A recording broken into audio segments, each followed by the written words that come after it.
हम बात करेंगे सेल टाइप ट्रांसफार्मर की। लास्ट वीडियो में हमने देखा था कोर टाइप ट्रांसफार्मर की। अभी हम सेल टाइप ट्रांसफार्मर की बात करेंगे। सेल टाइप ट्रांसफार्मर के कंस्ट्रक्शन की मैं बात करूं तो सेल टाइप का ट्रांसफार्मर कुछ इस टाइप का बना होता है।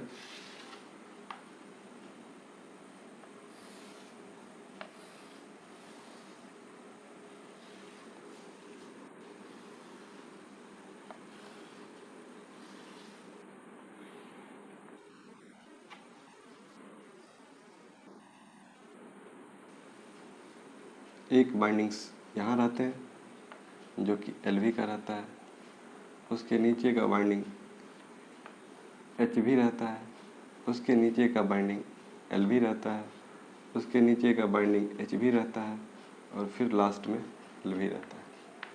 LV HV LV HV LV, हाँ ये एक ही बाइंडिंग है, मतलब यहाँ से यहाँ एक टर्न है। तो इस तरह सैंडविच फॉर्म में रहता है। आप देख रहे हैं ना बाइंडिंग्स का फॉर्म क्या होता है।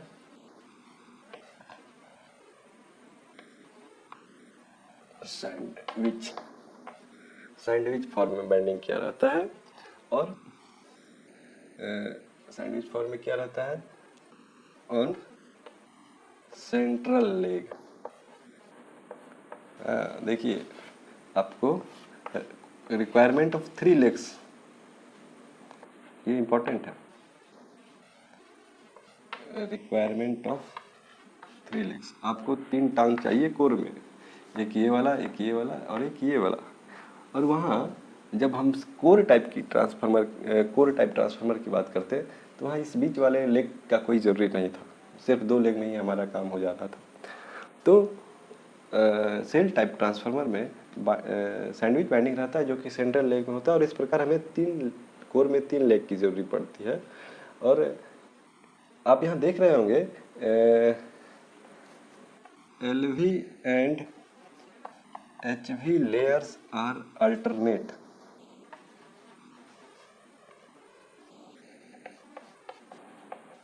अल्टरनेट हिसाब से है, LV है HV है, ऐसे करके अल्टरनेट है। और all LV sections are in series.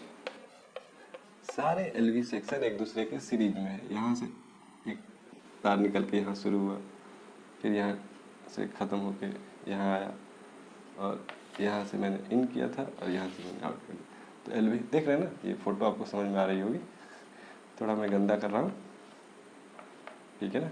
तो सारे LV एक सीरीज में होते हैं और ठीक सिमिलरली ऑल HVs, ऑल सारे HV के बाइंडिंग भी इसी तरह सीरीज में होते हैं। अब सबसे इम्पोर्टेंट बात यह है कि सबसे ऊपर और सबसे नीचे LV रहता है। LV sections are placed near the core।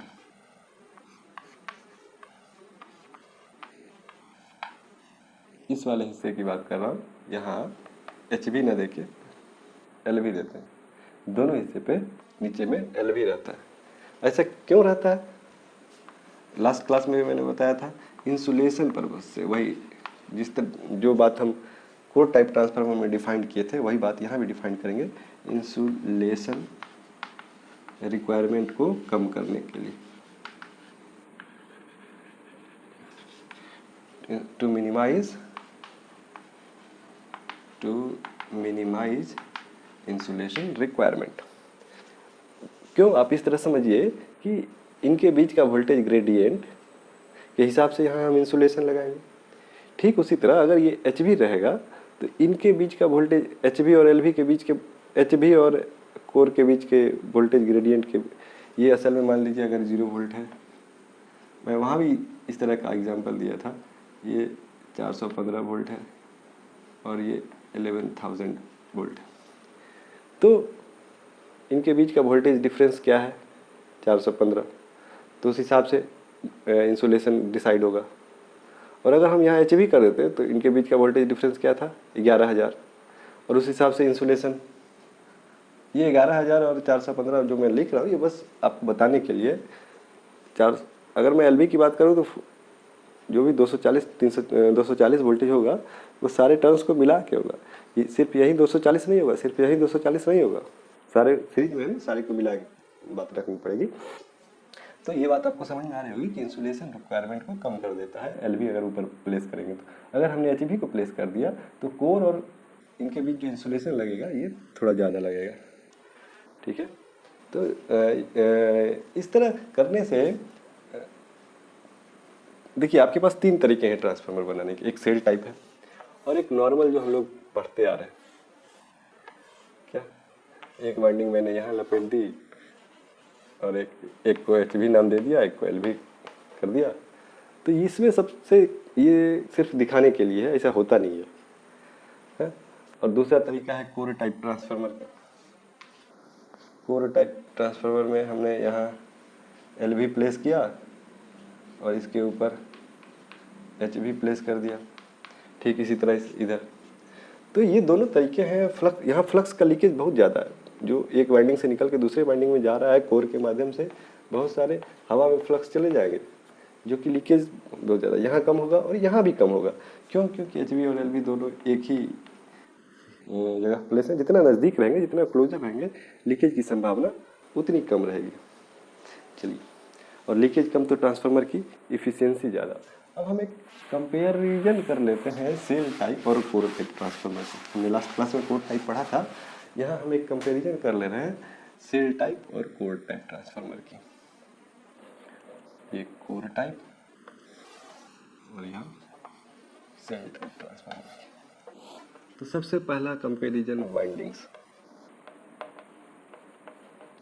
तो मैंने बताया कोर टाइप में सी से कंसेंट्रिक और सेल टाइप में एस से एस पर सैंडविच। दूसरी बात लेग की बात करते हैं। अगर मैं सिंगल फेज की ही बात करूं, सिंगल फेज की, तो कोर टाइप में 2 लेग चाहिए और इसमें 3 लेग चाहिए। सेल टाइप में अगर मैं बात करूं मैकेनिकल स्ट्रेंथ की, मजबूती की, तो सेल टाइप वाला ज़्यादा टफ है, ज़्यादा मजबूत है, मोर मैकेनिकल स्ट्रेंथ, और इसके पास less mechanical strength. Mechanical strength की बात करो, क्यों? देख रहे हैं ये पूरा वाइंडिंग पैक टाइप का है, इससे ज़्यादा बेहतर फॉर्म में ये है। ठीक है ना? तो जब पूरा वाइंडिंग पैक है तो ऑब्वियस सा बात है ज़्यादा मैकेनिकल स्ट्रेंथ की बात होगी। अच्छा, और एक बहुत ही मैग्नेटिक फ्लक्स के पाथ के बारे में बात करें। मैं मैग्नेटिक पाथ लिखता हूँ, मैग्नेटिक पाथ। तो 2 टाइप का बात है। अगर ये ट्रांसफार्मर, इस ट्रांसफार्मर मैग्नेटिक पाथ की बात करें तो जो फ्लक्स निकला वो 2 हिस्से में बट जाएगा, इधर 5/2 और इधर 5/2, और ये टोटल 5। तो इनका रास्ता ये है। और अगर इसी को हम सेल टाइप ट्रांसफार्मर बना दें तो रास्ता ये होगा 5। तो कुल मिला के कोर वाले ट्रांसफार्मर में ये रास्ता जो होता है लंबा रास्ता होता है और यहाँ छोटा रास्ता होता है मैग्नेटिक पाथ का। और जब मैग्नेटिक पाथ का रास्ता छोटा होता है तो मैग्नेटाइजिंग करंट की बात करें हम, मैग्नेटाइजिंग करंट की जब हम बात करें तो यहाँ मोर होगा। क्यों? क्योंकि यहाँ फ्लक्स को ज़्यादा रास्ते तय करना पड़ रहा है और यहाँ लेस होगा। आई नॉट की मैं बात करूँ तो मैग्नेटाइजिंग करंट क्या है? आई नॉट है। तो ये कुछ कंपैरिजन है 4-5 पॉइंट का। अब उम्मीद है ये आपको आसानी से समझ में आ रही होंगी। अभी कुछ खास कंसेप्ट हम लोग डिस्कस नहीं कर रहे हैं, बस ट्रांसफार्मर का इंट्रोडक्शन वगैरह कर रहे हैं। Thank you.